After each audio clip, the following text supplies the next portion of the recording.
the most out of your time at work with Karen Gately.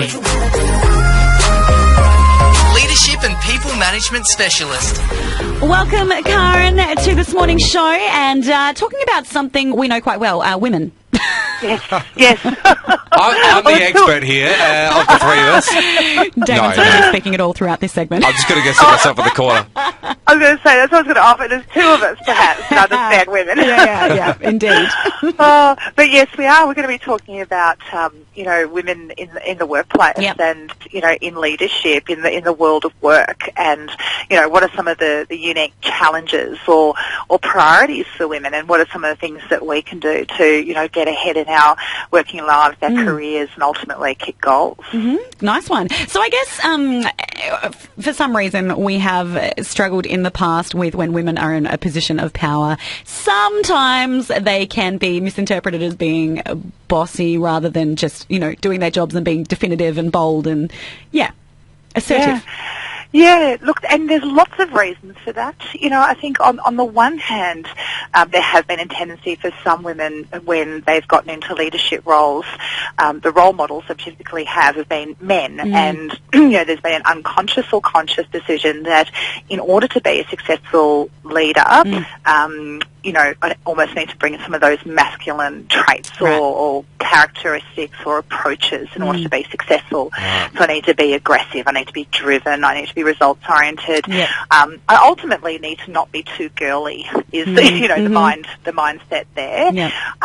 But also there's lots and lots of research to show that there's a lot of unconscious bias in that what we expect from the genders unconsciously can cause certain behaviours to grate. So, for example, what are some of the feminine things that we expect? To be feminine means to be loving, to be nurturing, to be, protective of the environment in terms of people's emotions, etc. So sometimes when we see attributes or behaviours that feel masculine to us from a woman, we can judge her harshly. Yeah, we can actually say, she's I couldn't even use a polite term then. So there's lots of reasons why women are really up against it. In that, how do you be a strong, capable, assertive female without being accused of being a bloke, being aggressive?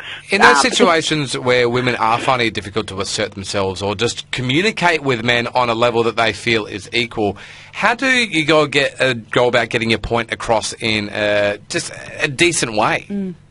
Well, I think, again, that's what we're talking about. We don't need to be aggressive. We just need to be assertive. And assertiveness starts from the inside of us. It's our mindset. It's our confidence that we have a right to have a voice, that, we are able to make a valuable contribution, that there is a point to me speaking up in this moment. So I don't need to be aggressive. I don't need to be demanding. I just need to be clear and certain. And again, there's lots of research to show that, again, we're talking about huge tendencies here, right? Because as soon as you start to pick one of the genders and pull them apart, clearly there's exceptions to every rule.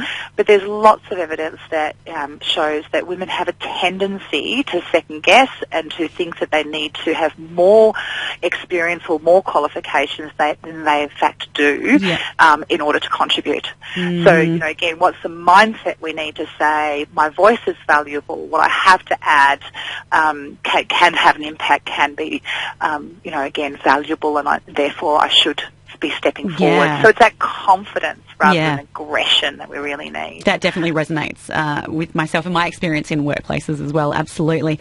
What would you say is a good way to motivate if you're a manager and you've got women in your team? Are we motivated differently to our male counterparts? Yes.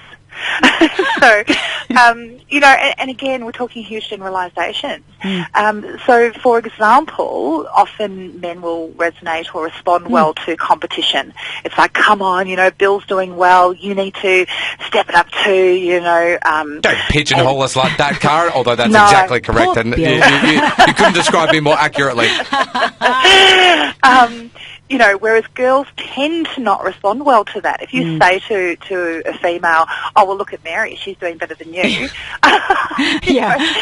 Damn Damn you, Mary, Crystal I'll and I take you both down. know what- Yeah, that is not going to end well.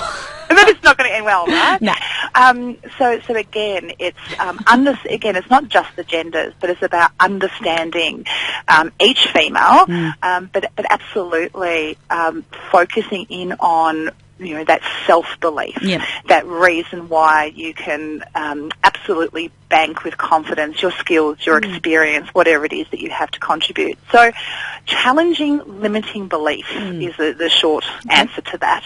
It's like, give me the evidence for that belief, because right now you're telling me you're incapable of something and I can't see why that's the belief you're choosing. Okay. It sounds like it just requires a little bit of a mindset change, to go in with a little bit of an open mind and just realise that there aren't as many boundaries as everyone else is placing on you. Yeah, that's right. And again, they're in our mind. There is no doubt in my mind, having trained as a female, as a martial artist, and learning how to fight for your survival, fight, great big men, fight multiple attackers, who are all men. Wow. You can do that when you choose that that's within your realms of possibility. If you go into that situation and choose to believe that there's no way you're going to win, then guess what? I think it was Henry Ford that said, whether you believe you can or believe you can't, you're right. So again, getting rid of some of those voices in your mind that says, oh, I'm a female, therefore I'm not powerful, therefore I'm not capable, therefore I'm not worthy, whatever it might be, and really challenge it. Oh, I like that. Challenge it away. Look, Karen, thank you so much for that. We will have you back on board next week, and we'll be discussing the interesting topic of, can you be friends with co-workers? Yes, I think the answer is no. Can you? There's room, there's Looking hope. forward to Okay. that. We'll speak to you next Monday, Karen. Thanks, guys.